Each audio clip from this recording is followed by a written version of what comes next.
Welcome to Whole Word Ministries. Thanks for joining me as we read through the Bible together.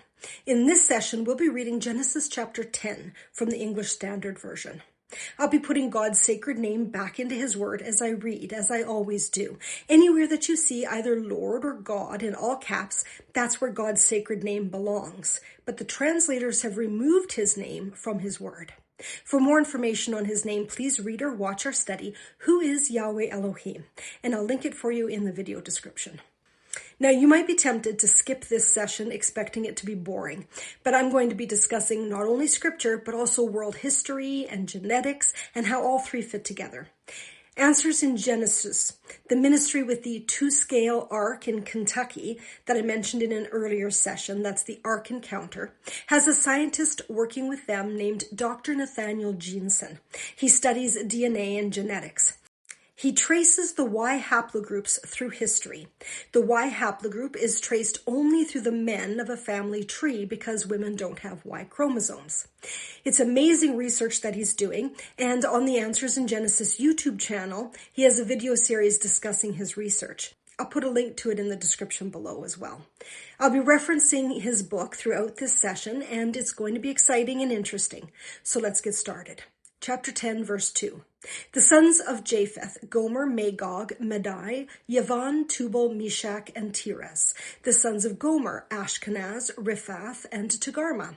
Now, many of these nations are part of the coalition that goes to war against Israel in the end times prophecy, Ezekiel 38 and 39. They're led by a leader named Gog of the land of Magog.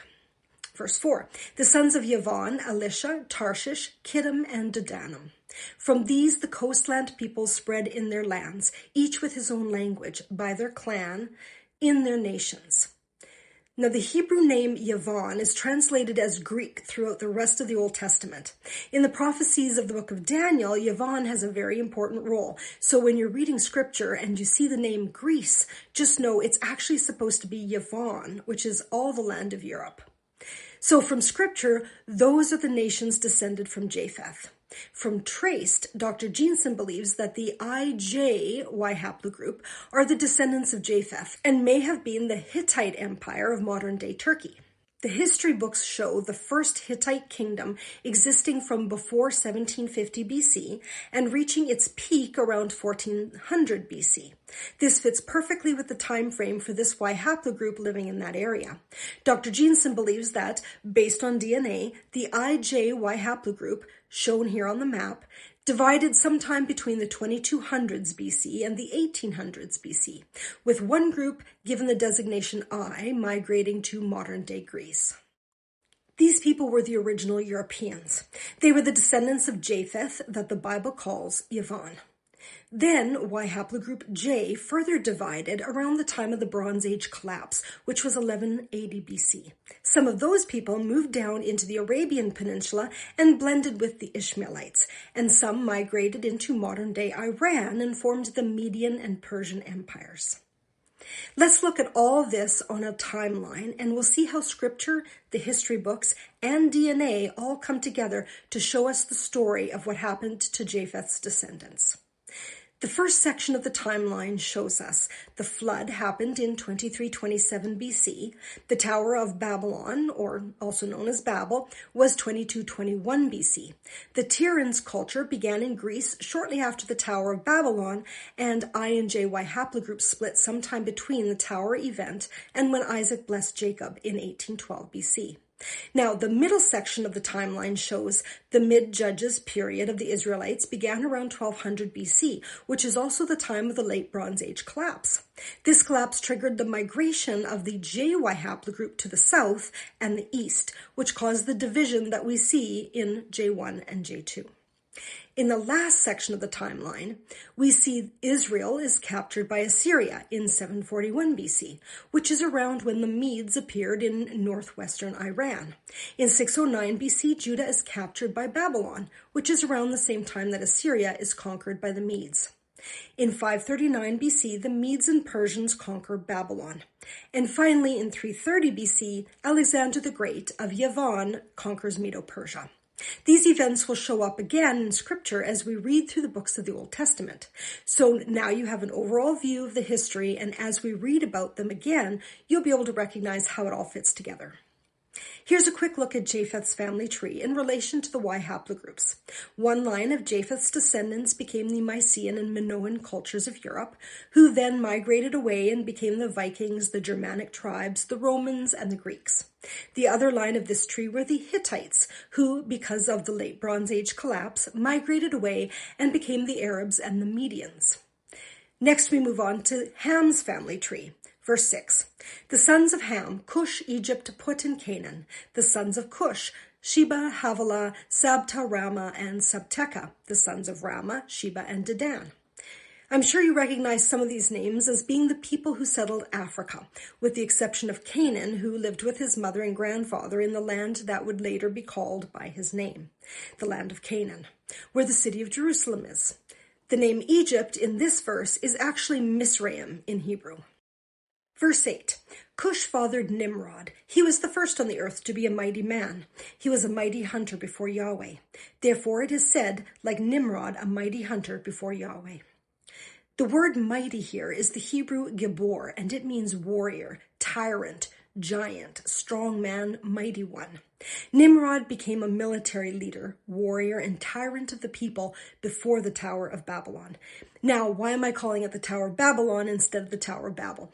Because Babel is the word in Hebrew, and Babylon is the word in Greek. And even though we're reading from what is supposed to be an English translation of the Hebrew text, this is the only place in the Old Testament where the English translators call it Babel. Everywhere else that this Hebrew word shows up, they translate it as the Greek word Babylon. This is a problem because most people reading the Bible don't realize that Babel and Babylon are the exact same place. By translating the place with the tower one way and the place of Nebuchadnezzar's empire another way, it hides from the reader the connection between the two. Babel and Babylon are one and the same. So I'm calling them both by the Greek name. So before most of the descendants of Noah were scattered by Yahweh, Nimrod built cities along the Tigris and Euphrates rivers in what is today the country of Iraq. The red dots on the map indicate the places mentioned. We have Egypt in the west, Canaan just east of it, and the cities built by Nimrod are way over east of this, along the great rivers in modern-day Iraq. Verse 10, the beginning of this kingdom was Babylon, Erech, Akkad, and Calneh in the land of Shinar. Now we're still talking about Nimrod here. From that land, he went into Assyria and built Nineveh, Rehoboth, Calah, and Rezin between Nineveh and Calah, that is the great city. This whole region became known as the Akkadian Empire, that later split into the Assyrian Empire in the north and the Babylonian Empire in the south. All three of those empires' names came from cities that were built by Nimrod: Akkad, Ashur, Babylon. You can learn more about the history of them in our study called Kingdoms of the Ancient World, and I'll link it in the description below. Verse 13, Egypt fathered Ludim, Anamim, Lehabim, Nephtuhim, Pathrusim, Casluhim, from whom the Philistines came, and Caphtorim. You may know the Philistines from the account of David and Goliath. Goliath was a giant who was part of the Philistine army. Their name, Philistine, has traveled down through time to take a significant place in world events.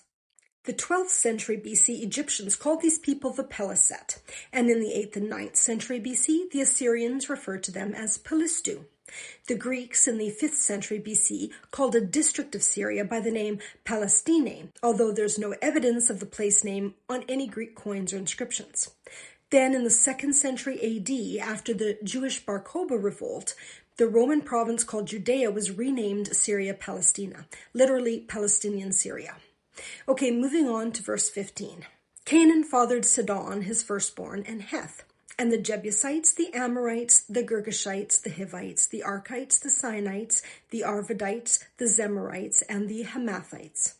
Afterward, the clans of the Canaanites dispersed, and the territory of the Canaanites extended from Sidon in the direction of Gerar as far as Gaza and in the direction of Sodom, Gomorrah, Admah, and Zeboim, as far as Lasha. These are the sons of Ham by their clans, their languages, their lands, and their nations.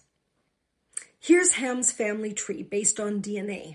The early Dravidian speakers in India and very early branch in Europe, the original Turks, the Indus Valley Civilization, the original Siberian, the Japanese and Tibetan, the early migrants into sub-Saharan Africa, the early Egyptian Bantu and the early Egyptian to Muslim Arabs, the Nilo-Saharan and Khoisan speakers. Next, we move to Shem's family tree, verse 21. To Shem also, the father of all the children of Eber, the elder brother of Japheth, children were born. So here we learn a little of the birth order of Noah's sons, in that Shem was born before Japheth. Also, Eber is given a special place at the start of Shem's genealogy. Eber is where the name Hebrew comes from, which is both the nationality and language of Yahweh's people. Verse 22, the sons of Shem, Elam, Asher, Arpachshad, Lud, and Aram. The sons of Aram, Uz, Hul, Gether, and Mash. Arpachshad fathered Shelah, and Shelah fathered Eber. To Eber were born 2 sons. The name of the one was Peleg, for in his days the earth was divided, and his brother's name was Joktan. The time when Peleg was born was the time following the Tower of Babylon, when Yahweh confused the languages and scattered the people. It is also possible that Yahweh could have caused the water levels to rise at this time, cutting off many nations into islands in the South Pacific area. Verse 26, Joktan fathered Almodad, Shalef, Hazar-Mavath, Jerah, Hadaram, Azel, Dikla, Obal, Abimael, Sheba, Ophir, Havilah, and Jobab. All these were the sons of Joktan. The territory in which they lived extended from Misha in the direction of Sephar to the hill country to the east. These are the sons of Shem by their clans, their languages, their lands, and their nations. Now Moses cites his sources. Verse 32, these are the clans of the sons of Noah according to their genealogies, in their nations, and from these the nations spread abroad on the earth after the flood. We have a study on our website called Traced, where we use Dr. Jeanson's research to connect DNA, history, and scripture. You can find it on our website, which I'll link in the description below. The descendants of Shem are given again after the account of the Tower of Babylon, and we'll discuss the genetic lineage with those verses. Thank you very much for joining me for this session of reading through the Bible. I hope you'll join me again for the next session when we'll read Genesis chapter 11. Shalom.